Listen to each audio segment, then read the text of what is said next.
Okay, so the lesson plan resource I chose was iexcel.com.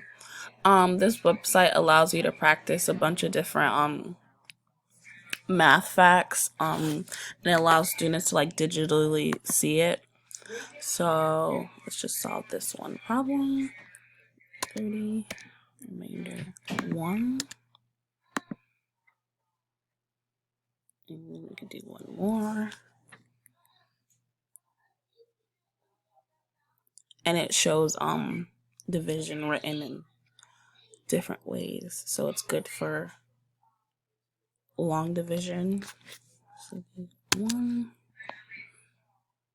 0, 2,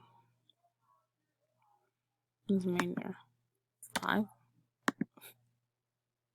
Oh, wow, that's incorrect. What's the remainder? That is wrote that.